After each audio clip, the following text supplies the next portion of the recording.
The bedrock of any democracy is the voting process. The clear majority, 56%, say no. They do not believe that Donald Trump is committed to free and fair elections. If the voting process can't be trusted, that means you're on your way to not having a democracy.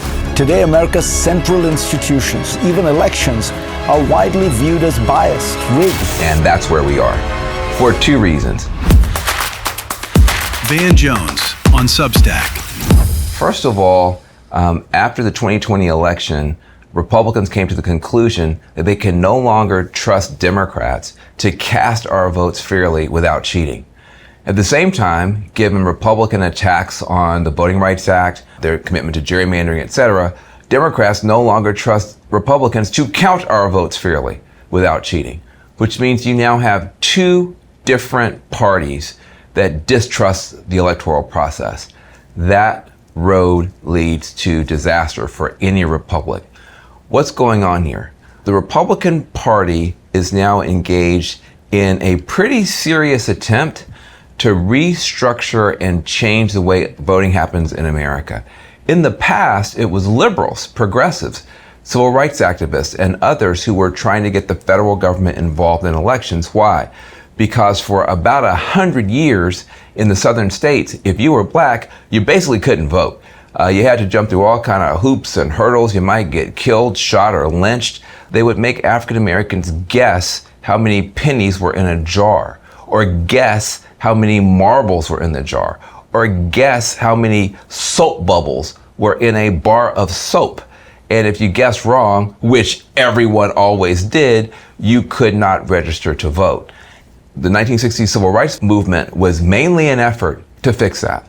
So Dr. King, Ella Jo Baker, Fannie Lou Hamer, Bayard Rustin, and others pushed hard to get the federal government to intervene. And finally, in 1964 and 65, civil rights acts were passed that began to put the federal government more engaged with elections, to get more people to be able to vote, to make it easier for people to vote.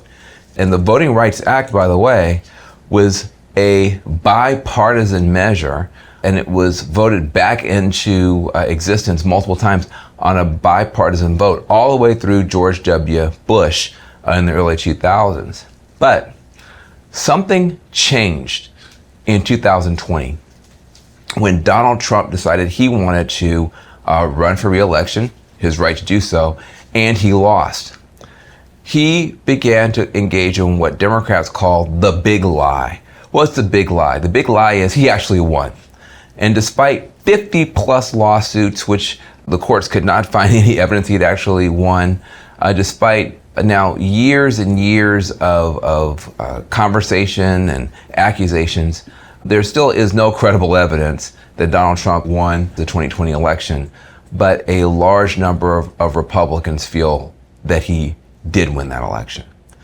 This has now created a very difficult situation for the United States because Republicans are now convinced that Biden let in tens of millions of immigrants for the purpose of voting illegally. They are convinced that the Democrats don't want voter ID because they want to be able to cheat. And the Republicans feel in order to save the republic, in order to make sure elections aren't swamped and overwhelmed by unlawful voters, illegal voters, voters who aren't even citizens, they have to take dramatic action. They are now proposing bills in Congress like the MEGA Act, the SAVE Act. These are bills that, on the one hand, point to a flaw in our system, which is that there is no consistent voter ID process in the country for American voters. But a lot of Democrats say these bills go way too far, and they actually make it hard for people who should be able to vote to vote. So while that's going on, Democrats are also responding. Democrats are shocked and horrified by the gerrymandering that they see that Donald Trump is calling for.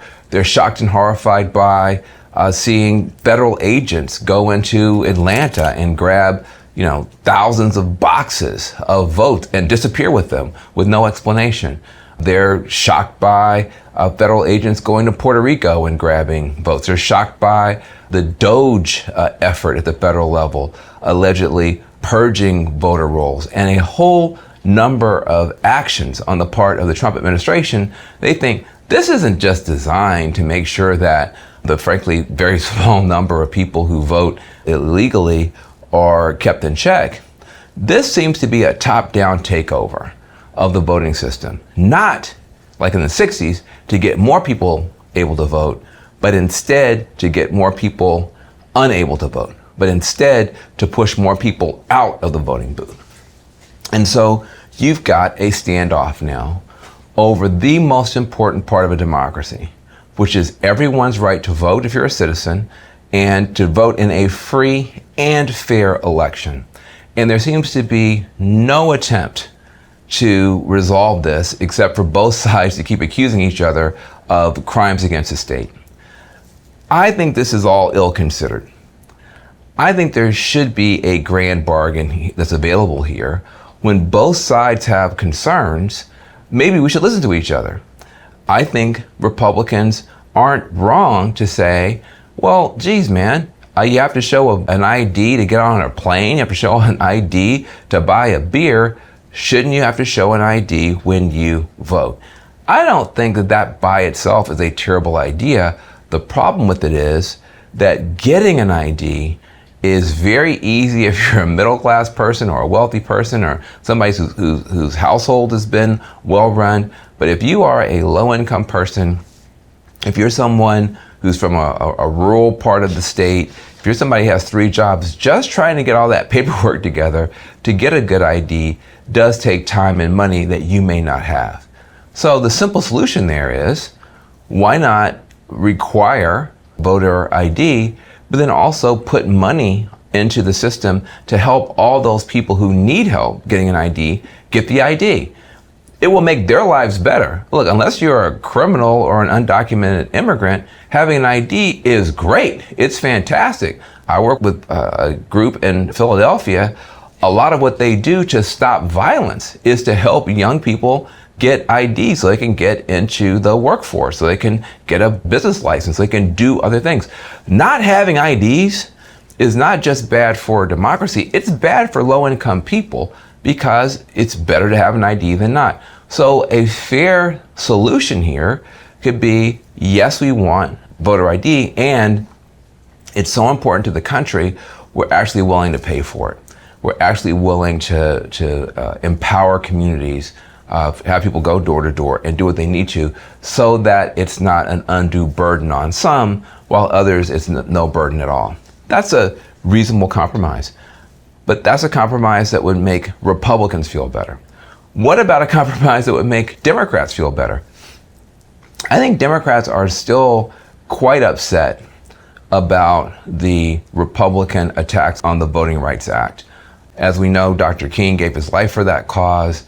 John Lewis was beaten within an inch of his life for that cause.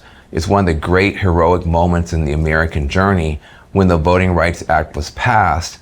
To see the Supreme Court turn against it in ways that are shocking, to see Republicans now refuse to vote for it, even though it was bipartisan for generations, has been shocking. And there are real consequences when you don't have federal oversight into some of these states that have a very long pattern and practice of shady behavior when it comes to letting everyone vote.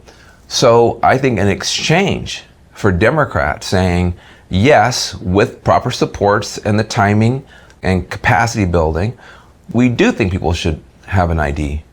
But we also think the federal government should get back to work, making sure that people are not being unlawfully kept out of the voting booth because of their race or having their vote watered down because of gerrymandering, that there's some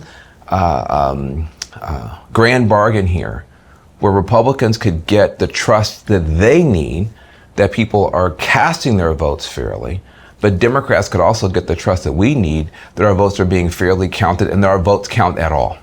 This is the year, I think, for both parties to sit down and try to work this out.